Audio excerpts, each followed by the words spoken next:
And this is the Daily Autism Radio Show. We are Mark and Melissa, parents of autism. We have a child. His name is Cal. He is 6. He just turned 6. We have 5 other kids. As many would say, neurotypical kids. There's all this new verbiage coming out, and we got to get used to that too. But Cal was diagnosed 3 years ago this month. And so we've created this platform. You know, we started out with podcast and a bunch of social media content, which we can get to at dailyautism.com.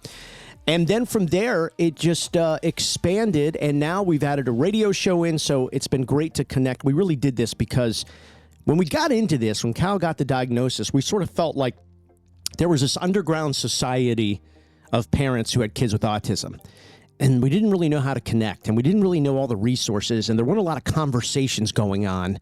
You know, there was a few blogs here and there, but it was all very kind of cloak and dagger. It was behind the curtain. And so we just decided, let's tell our story and let's learn about other people's stories. Yeah, it was scary and lonely, and now we're all over the place sharing. That's a good way to put it. We're all over the place. Again, dailyautism.com. We're going to get to a lot today as every single Daily Autism radio show just flies by. First, thank you to our title sponsor, Warrior Mom. That's Tracy Slepcevic. She is the Warrior Mom, and the book is called Warrior Mom. You can get it at warriormom.org.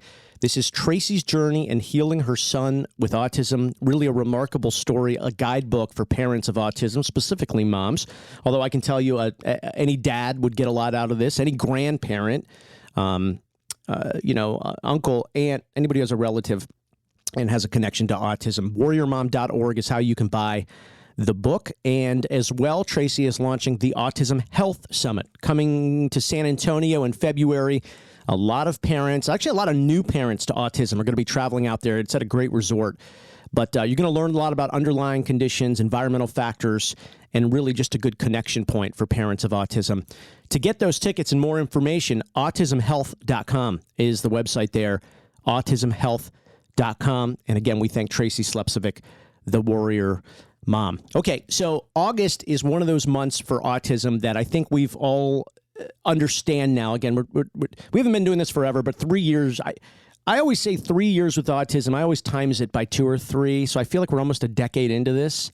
You learn quick because you don't have a choice. Right. You know, 1 year being a parent with autism, I think is kind of like 3 years. It just right. Yeah. You have a lot to learn. Yeah. You stack it quick and you got to move quick. And so August, is back to school month, really pretty much nationwide. Some states go in September, but Florida, the Gulf Coast specifically where we are, Pinellas County went back to school this week. Hillsborough's back this week or was back this past week. And back to school for parents of autism, specifically younger parents of autism, newer parents of autism. There's a lot of emotions. There's a lot to worry about. I know this past week, things going through my head from... You hear about eloping, the kid's just taking off. Is there door security? What's the ratio of teachers and teachers' aides to students? You can't have this. Some of these schools now, it's like one teacher and 35 kids. You can't do that in ASD classrooms. No, his classroom right now has 8. They divided the first grade ASD class into 2 classrooms because there was too many kids. Thank you. I just want to throw that out there. Thank you. Yeah, so I thought it was going to be 5 and 5, but his class already has 8, and I think the other class has 5, so who knows. But some of those kids can end up going to a blended class in the middle of a year. Cal's not ready for that. He's in an ASD class. But I really was surprised in kindergarten so he was in an ASD class in kindergarten, but that's when I really saw like the whole school thing turn. Because he started in an ASD school that had a 3s and 4s program. So if your kid's just getting diagnosed and your kid's 3, they have preschool classes at the public schools. The options. So here's, I'm trying to find first off, we're very real. Some people have called us very real and raw about podcasting, about autism and on our podcast. But so there are growing opportunities in the public school system with autism. That said, I have to be realistic and say, there are other opportunities. We're going to talk a little bit about LIFT and the LIFT Academy and their phenomenal organization that has just moved up to Clearwater in a little bit. you really, this is what we try to tell to other parents. And I think it's at some point, it's hard for anyone who's not going through this to understand. And I understand that while there are growing opportunities in the public school system, I think even more quickly, there are growing opportunities outside the public school system. I think eventually, there's just going to be, and I hope, so many more opportunities nationwide like the Lift Academy. Right now, there's just not enough. There's just not enough nationwide. But I think at some point, that's kind of going to be an exclusive thing that parents go to. And I'm not saying the public school systems, there are absolutely great teachers, aides, therapists there.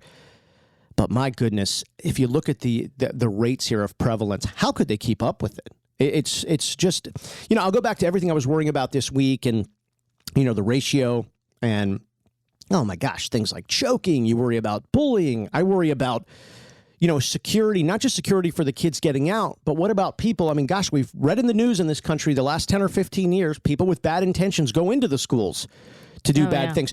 An ASD classroom, many are not going to know what to do in an emergency situation. They're not going to even understand that there's an emergency. Well, think of a fire drill. Yeah, where's the special, is there special training? Is there special security? So it's just all of this stuff. This is, these are back to what I call my 2 a.m. ceiling fan thoughts, when my eyes roll open and I just look at the fan spinning and I go, oh my gosh, my brain won't stop processing this stuff. So to parents out there this past week, we hear you, we feel you. We've gotten a lot of comments this week on Instagram and TikTok about this. I've seen some mothers heartbroken on TikTok dropping off their kids. Not all sad tears, just confusion tears. You want to be with your child every day. Somebody made an interesting point on social media the other day. They said, I can drop off my dog at daycare and get on and see a camera of how my dog's doing, but my special needs son, I don't have access to do that. Why? I know, that's crazy. Yeah, it's interesting. It's an interesting topic. And it's stressful enough when you're taking your typical kid to school, and then you add ASD on top of it, and the level of stress is just tears you up inside. Of all the worry, like you said. Like, I worry about bullying.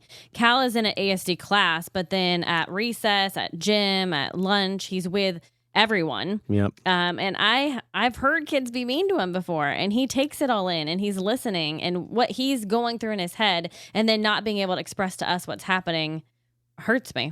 And it adds up for a lot of these kids. It's the wheelbarrow thing, right? They keep stacking everything in the wheelbarrow. It could be a week, could be 2 weeks, could be 3 months later. The wheelbarrow has accumulated so much of this stuff, and it's so heavy, and they have to dump it. Right. And they dump it, and as a lot of parents who have kids with autism know, that wheelbarrow dump can be ugly. It can be ugly. It can be dangerous. It's hard to watch. It's sad. It's so, yeah, like you said, they're not processing these things of kind of like, everyone had people in school. You'd kind of just roll your eyes and go, oh, that's just Bobby. That's just who he is. He's a jerk. Ignore him, whatever. Right. Or that's just whatever, and, gossip and everything. Yeah, these kids, they don't process it like that. In their world, what they're seeing, we don't even understand how they're seeing how these other kids look like, what they sound like. We don't even know. And a lot of times, too, they'll take like a character from another part of their world. Could be something they've seen on YouTube or a TV show. And there's a lot of studies out there that they will replace that person that they're dealing with a character.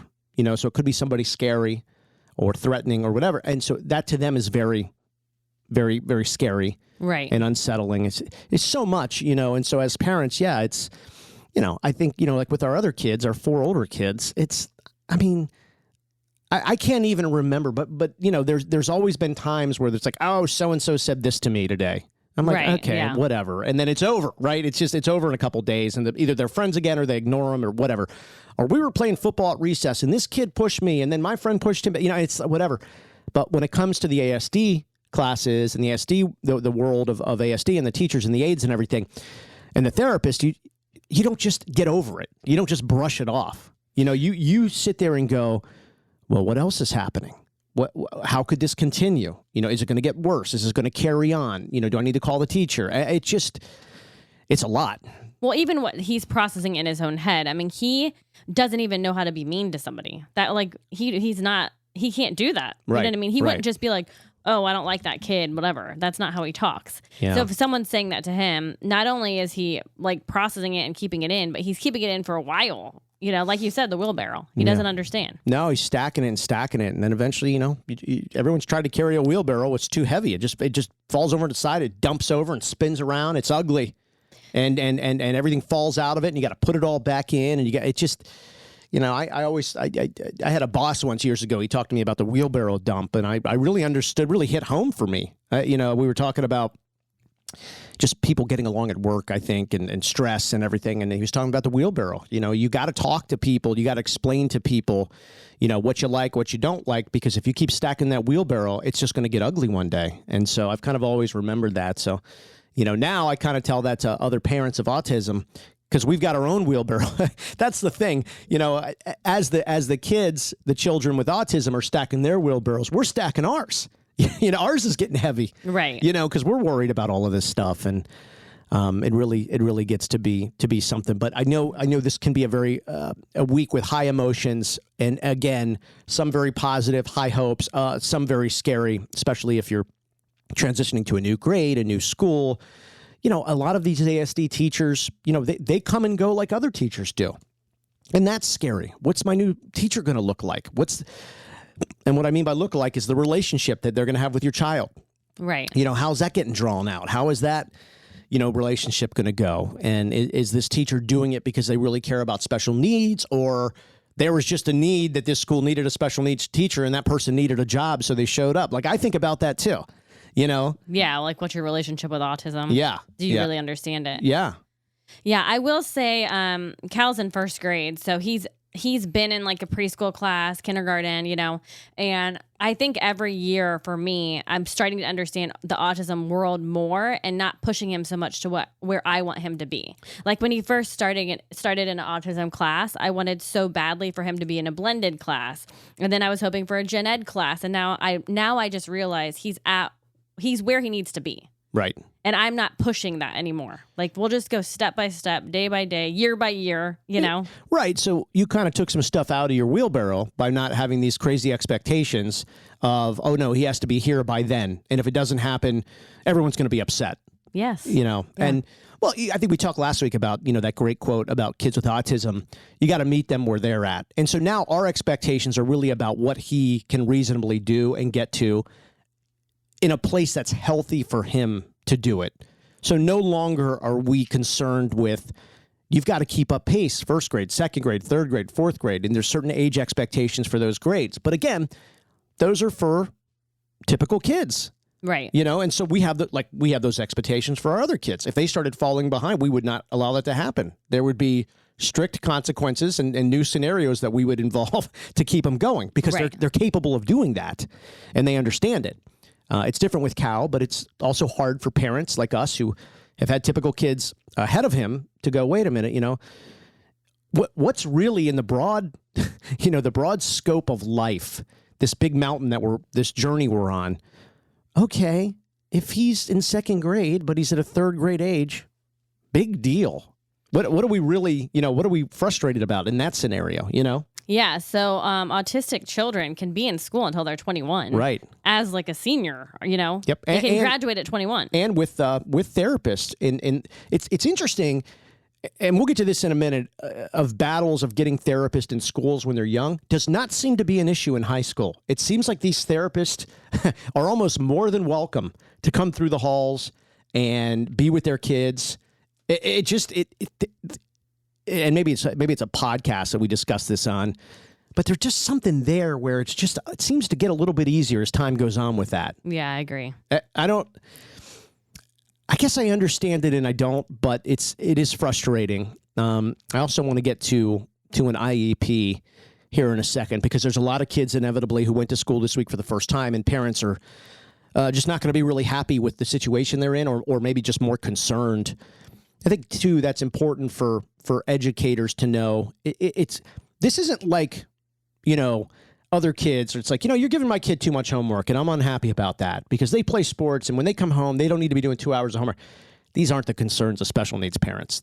this is really the happiness thing. This is like safety concerns, sometimes mental health concerns. This is like the real stuff, Right. And you just said homework. And I'm thinking, oh, this is the first year he's really going to have homework. Because in kindergarten, I mean, you heard our other kids talk about Clever and Dreambox and Focus and all that. All these programs, yeah. He was supposed to log on in kindergarten. No, that was not my concern. I'm not logging on to any of that. Right. I don't even know the password. Right.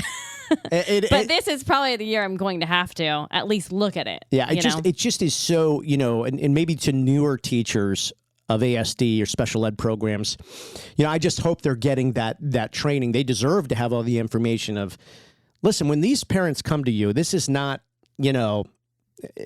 because we know parents who call the schools and complain about it's just ridiculous things about their typical kids. Right. These are kids without IEPs. I mean, they're fine to go to school and whatever. And I'm sure the teachers over time, they just roll their eyes. They're like, oh gosh, Johnny's dad's calling again, complaining about, whatever.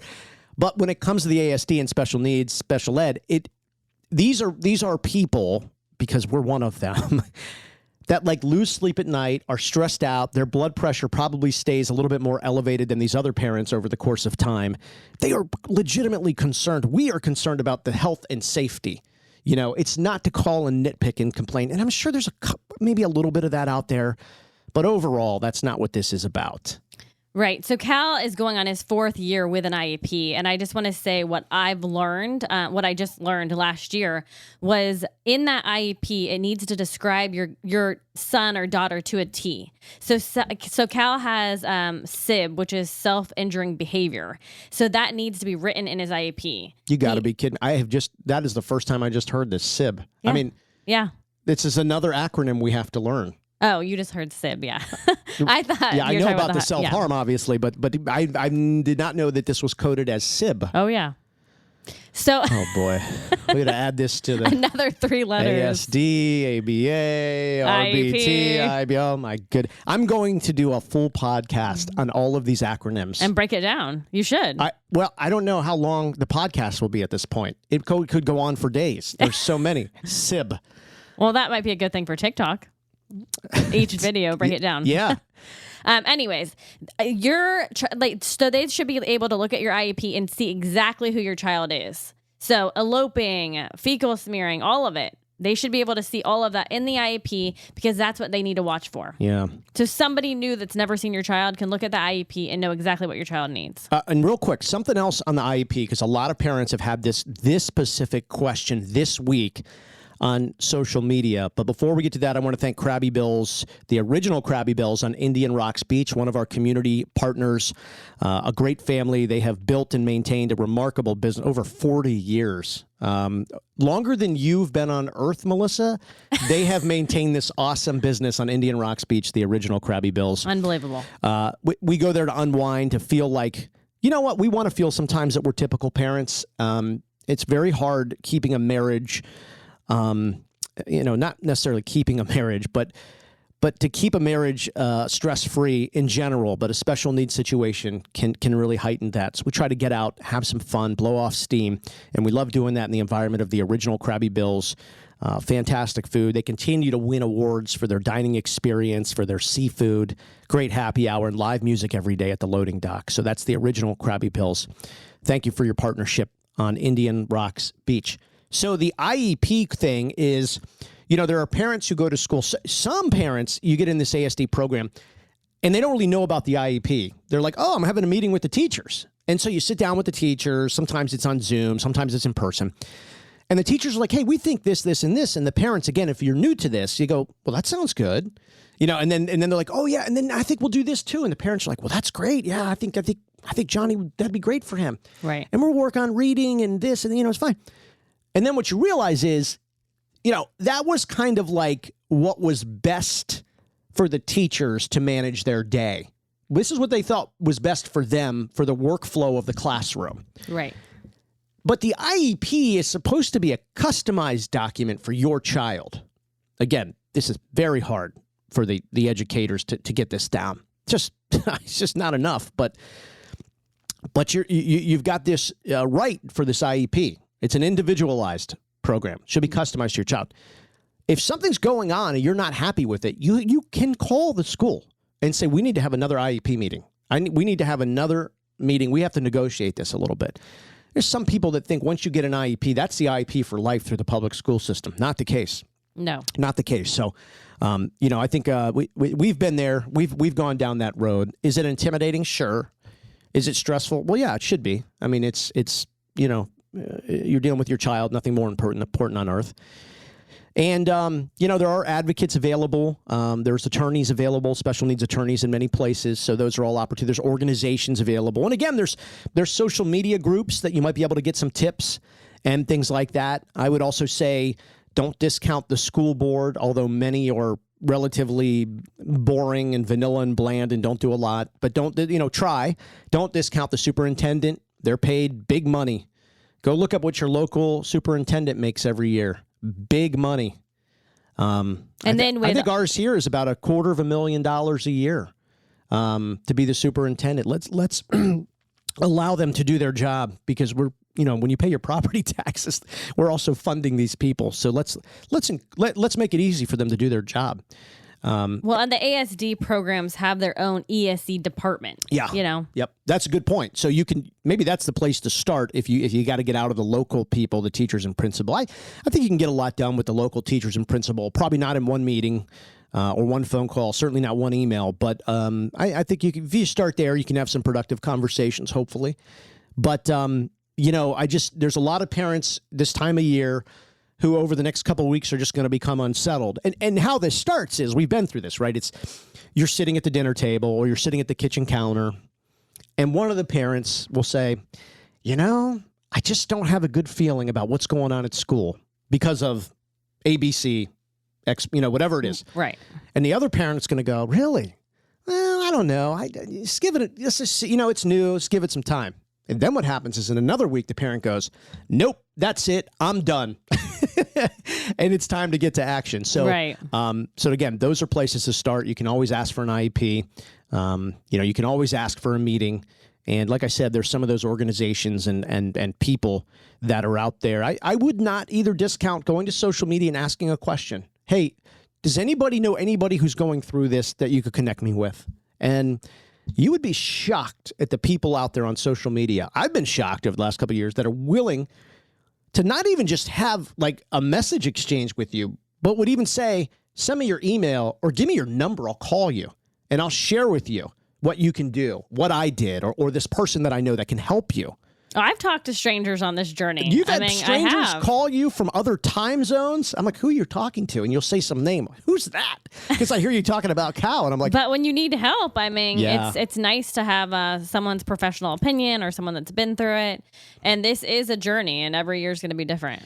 There's veterans of war who, obviously deserve our highest respect and honor. And I kind of look at this as, you become a veteran at some point. You become a veteran and you've just done this. And again, it doesn't have to take that long because, we're 3 years into this, but I feel like we've been doing this a long time. But I feel like you almost become a veteran of this. And when other people come around the corner who are new recruits to being a parent's autism, man, you gotta lower your shoulder down so that they can put their hand on it. And you can help them walk and get through whatever river you're trying to cross. I'm trying to think of like war analogies, but veterans. You do need help on this journey, though. And it does help to have someone's advice that's been through it. Yeah. So that is that is kind of what we wanted to touch on here early on in the segment of really just school back, the wide range of emotions and all perspectives from teachers and the administration and the county or the city, wherever you go to school, and then the parents, but then your friends and your network, and you might have to build a network. Like I said, we may have to ask some questions on social media. There's nothing more, in my opinion, there's nothing more worthwhile than asking a question on social media when you just really need the help. It's okay to say, I need help. Here's my question. Will somebody please message me, get it in my DMs, jump in my inbox, and tell me where I can go, what I can do? Or would you tag somebody that can help me? I'm telling you, in this special needs world, people will connect you.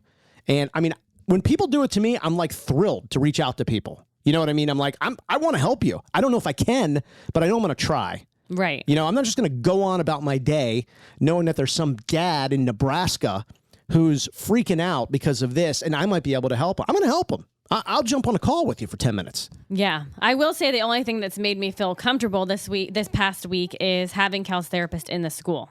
Otherwise, I would be freaking out. Which was a battle in itself. Yeah. That was kind of a World War III scenario that we had to go through. We had to actually pull him out of school while we were going through this. That's how contentious this got. It's got very personal. It got very personal, way more personal than it had to be.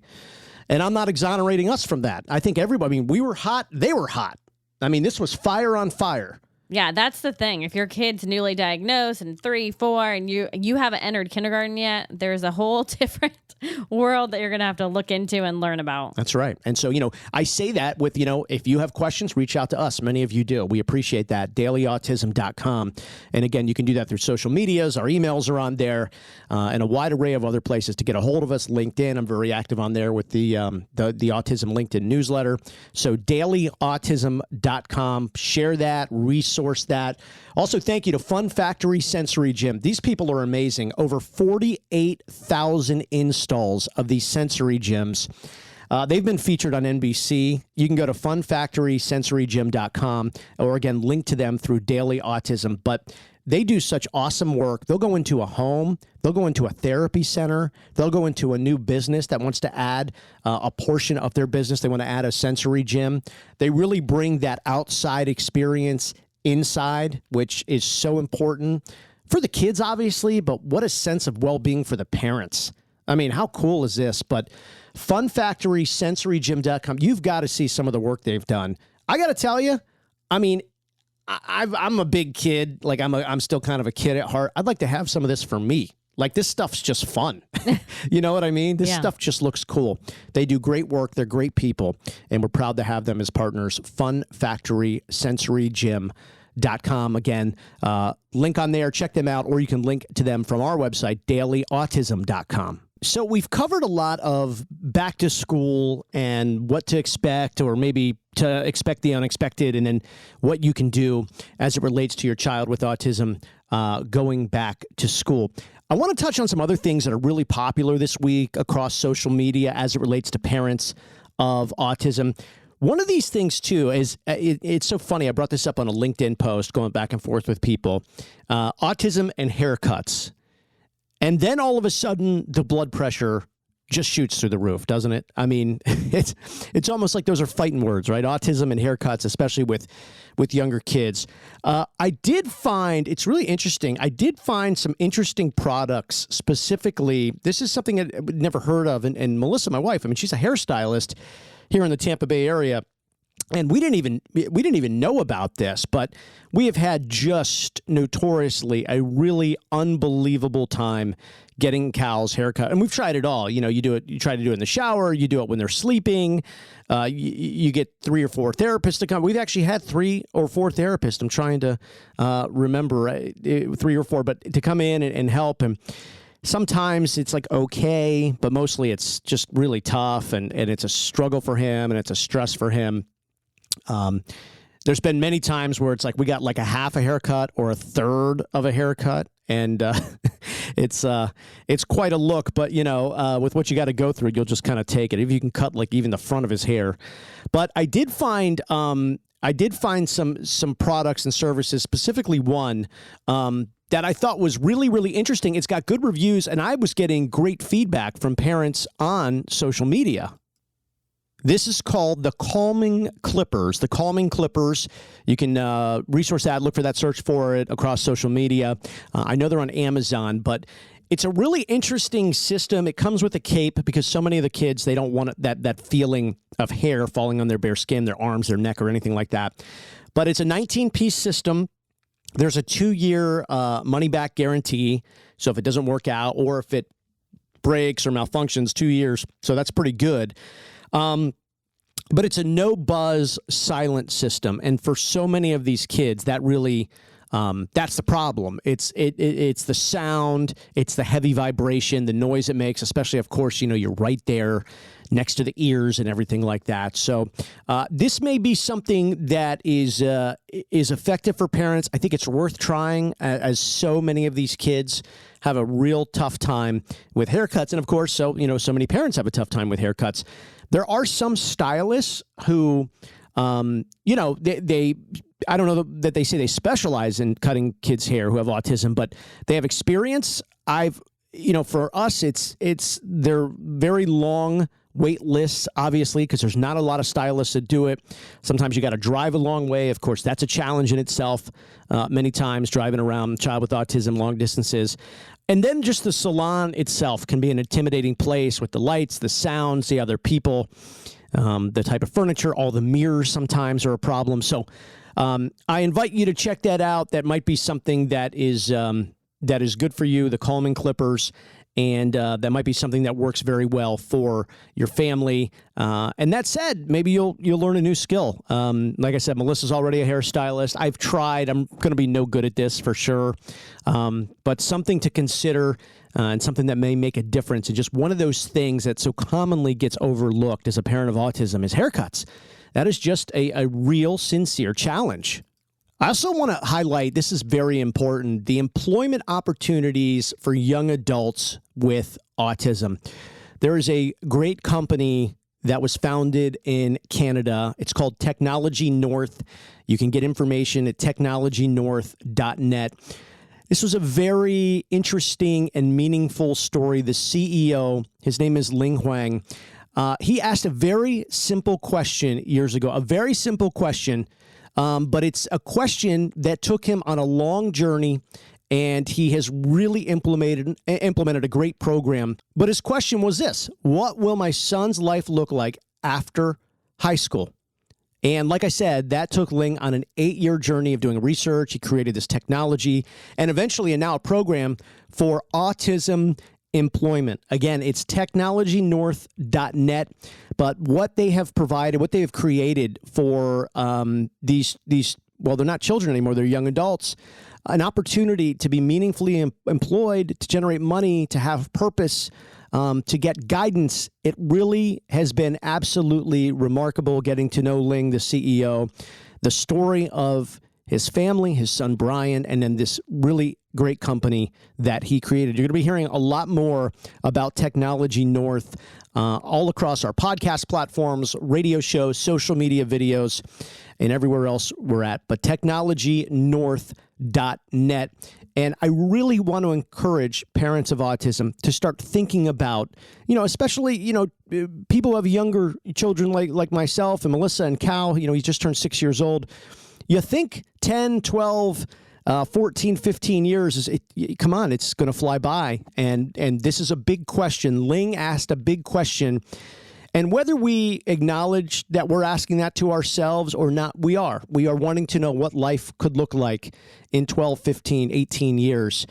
We also want to acknowledge that, we're going to have to get to work and create opportunities. These opportunities are not going to create themselves. That's what Ling did in creating his company, technologynorth.net. We are appreciative of what he has created, excited to see the growth of that company, and we'll have more from Ling and his company in the many months to come. And another trending autism topic this week in social media, a lot of these programs for practice flights. We're talking about big jets.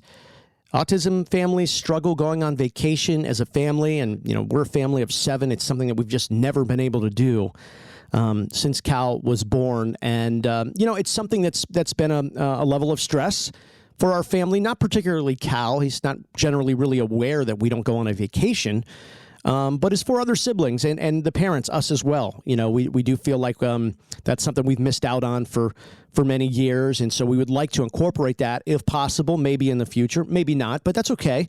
We'll give it a shot. But these practice flight programs, which obviously all disappeared during the pandemic, but so many of these airlines, the first one I found just for your search purposes was American Airlines. And again, these are practice flights for special needs families. The people who are guiding you through the process have been specially trained.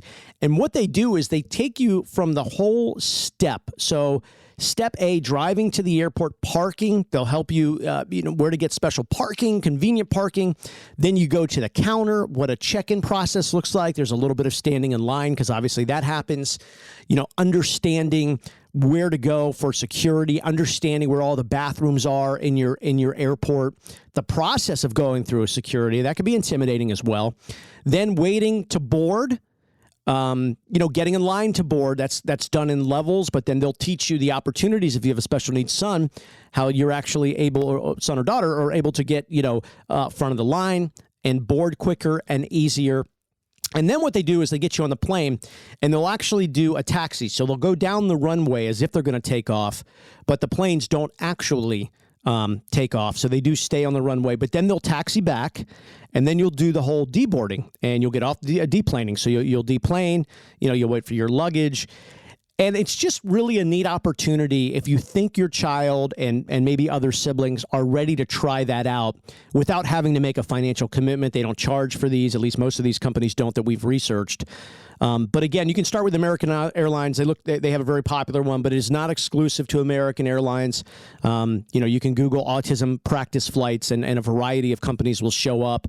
Some airports actually do this. It's not the individual airlines, but the airports themselves. So this is available, and I just wanted to share this because a lot of parents were sharing really great stories.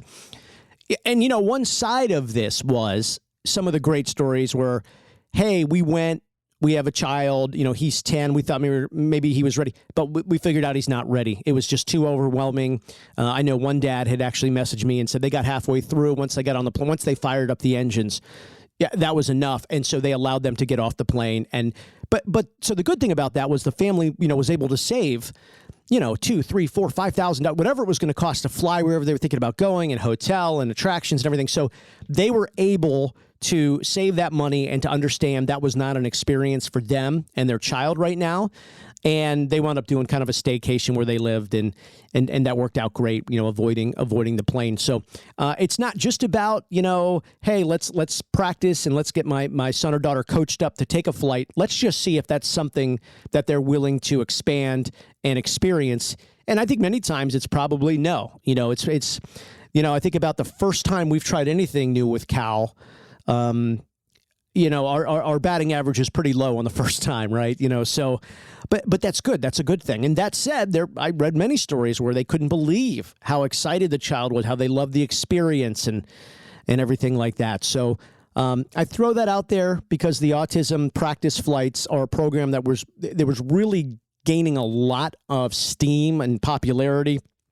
And then, of course, coronavirus, and they weren't doing anything on a plane that wasn't just besides the flight itself, and a lot of those were cut down. And then, of course, there were mandatory masks for a long time, and many of these kids won't wear a mask. Cal will not wear a mask. It was interesting at his school because school resumed pretty quickly here in Florida. The ASD rooms, the students were exempt from having to wear a mask. They just realized that this wasn't something that was going to be able to happen. The teachers and staff did wear them, but not the students. So, but that program is back in full swing. It looks like it's growing even bigger than what it was before coronavirus. And so autism practice flights, that's where I began my search and really found some pretty interesting opportunities. Some of these airlines, too, they're smaller airlines. So if you live in a smaller town and you may not have, let's say, an international airport, within an hour from you or so, some of these smaller airlines and smaller airports also offer this because it's important to acknowledge that not everybody lives in a major metropolitan area, but your child should still have the opportunity to fly if you want to go on vacation, if you just want to travel regionally, and you don't have to go across the country, across the world. So I invite parents to research that, check that out. This could be just really a positive thing. We are not going to do that this year. It was kind of on our list before the end of the year to try this. But I just, with so much going on, the changes in school, I think with Cal, we're going to be in a better place to do this next year. It's going to be, it's a hard yes for next year. It's a hard yes for next year. We're going to try this because I would like to see if we could fly somewhere. And again, even if it's, maybe to just another part of Florida where it's a 40-minute flight or a 30-minute flight, would just like to see if we're able to do that.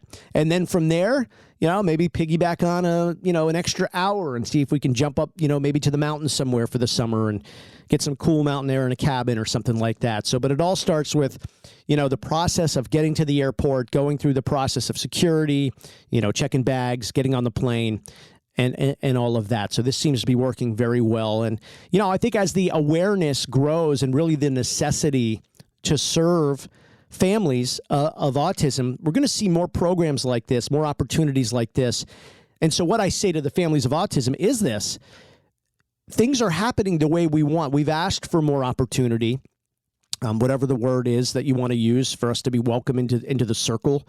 So take advantage of it, take advantage of it and resource it, because we've been wanting this stuff, these opportunities, so that our children can experience what there is to experience in not just our societies, but our life.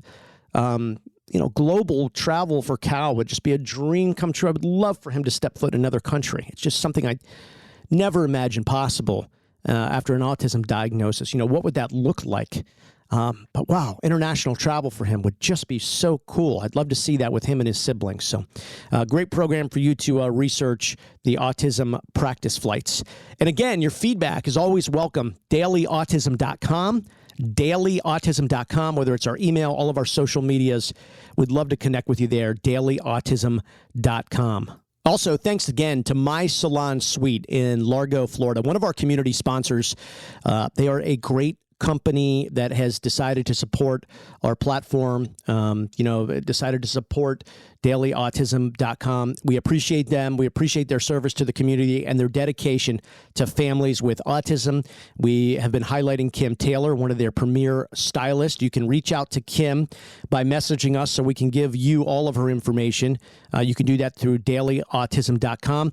She is a seasoned veteran, a hair color expert, and services men and women at My Salon Suite in Largo. Again, her name is Kim Taylor. So please reach out to us through dailyautism.com, and we would love to connect you with Kim at My Salon Suite in Largo, Florida. Like I mentioned, wanted to focus on some lifestyle opportunities for parents of autism, families of autism. For the last few minutes of the radio show, we talked about school, back to school and stuff at the beginning of the show. If you're just catching this, of course, you can find us at dailyautism.com, which will link you to all of our radio shows and podcasts for anything that you may have missed, as well as all of our social media sites as well, dailyautism.com. Sports is firing up. So baseball, we're getting closer and closer to the playoffs. Football season, NFL is now underway in preseason. College football is around the corner. Hockey isn't far away. And I wanted to talk about the emerging opportunity of sensory rooms in so many stadiums and arenas. Now, we're in the Tampa Bay area in Florida, and I got to tell you, the Rays had us out. The Tampa Bay Rays had us out. When we figured out that they had this sensory room, I was like, wow. Like, I had no idea. I had heard of a sensory room at an arena, something small, but not at a big stadium, the Tropicana Field where the Tampa Bay Rays played. But they actually converted a suite, one of their suites, into a sensory room.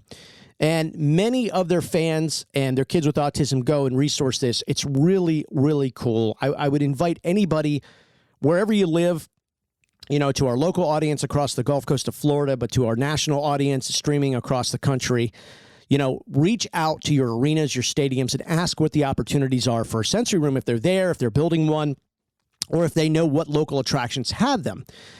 And I say that because I was doing some research. Atlanta, they have an unbelievable aquarium there, the Georgia Aquarium in Atlanta. Man, we used to live in Atlanta, and we would go. The beluga whale attraction there is like the best I've ever seen. You almost feel like you're in another world. It's just so cool, these beluga whales and the way that they design that space. But they have also designed a sensory room with Culture City, which is a great organization that have been helping out autism families for years and designing really cool experiences for the families.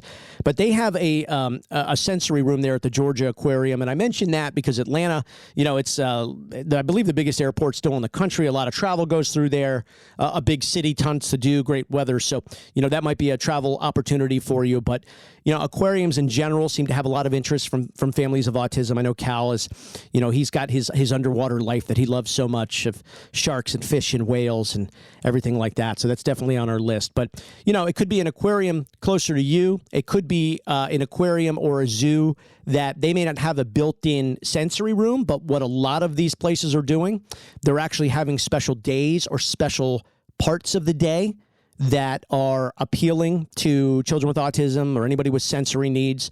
So call and ask. A lot of museums are doing this now. And like I said, baseball stadiums, I can't list them all here, just don't have the time, but there's many across the country. Football stadiums, I believe the Philadelphia Eagles were kind of trailblazing this, of saying, hey, we want families of autism to come to a game together. And so what can we do to create that experience? And they did a remarkable job. They've really trailblazed the opportunity to open up the space for families of autism to attend an event, a massive event, a popular event, a world-class event like an NFL game. So check your local NFL stadiums. Hockey, check those arenas in which they play. And again, zoos, I've seen zoos that have special openings. Typically, this will be earlier in the morning. So it's much less people. It's cooler because it's earlier in the morning. And, they obviously do that to keep the crowds down. Crowds can obviously be intimidating to kids with autism, the noise level and things like that. So many of these opportunities, it's like we mentioned before, the awareness is coming around. I mean, the positivity in the messages are a lot of companies, brand, experience makers, they're setting the table. They're starting to move in the right direction. Is it perfect? Absolutely not.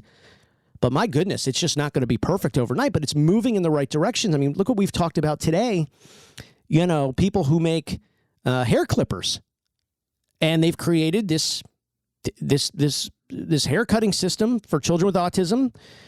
And it's working. A lot of parents are saying great things. The airlines, the autism practice flights, and sports leagues, and arenas, and entertainment complexes, building in, all of these aspects for sensory. And so it's just really so cool to see all this. But my message to the parents are research. You've got to do your research, because there's a lot of things out there and there's a lot of things emerging and things that are coming soon for you and your family. But research it and take advantage of it so that we can kind of spill out into society a little more and enjoy what so many others have been enjoying for a long time. Our opportunity seems to be closer to now than ever before. And I think that's a great thing. I think that's a message of positivity and hope. I want to talk about the LIFT Academy and the awesome experience that LIFT gives to families, and specifically the families of autism. LIFT has opened their new campus in Clearwater, Florida. This is an absolutely stunning building. I hate to say building because it's just an absolute experience. They are enrolling now. Their new campus, like I said, opening this fall. That it is ready to go. LIFT's number 727-258-7659, and you can get info on LIFT at their website, liftfl.org. That's liftfl.org. Again, their brand new campus, which is ready to go this fall. What I love so much about LIFT, and I want people to really understand, is that so many of the LIFT students are on scholarships. And there's very generous scholarship opportunities. Actually, the number's 95%. More than 95% of LIFT students are using scholarships. LIFT will walk you through the process to see if your child is eligible. Again, liftfl.org. This is a brand new campus. They have thought of everything. This is to me kind of the Taj Mahal of an education, a place of education for children with autism. They say their vision is a world where independence is possible for the neurodiverse. I love that, and I think it talks to a lot of parents of autism. So again, liftfl.org. Their new campus is open. Remember, 95% of their students are using scholarships. You can call LIFT at 727-258-7659. As we wind down another week of the Daily Autism Radio Show, I want to thank everybody who has reached out to us, our community partners, which continue to grow, just showing the undying support for families of autism. And whether you're a business or organization that directly serves families of autism, or you're a business or organization that just wants to stand up, step out, and say, hey, we are here to support the families of autism and the children who have been diagnosed with autism. We appreciate you. We hear you very loud, and we thank you very much.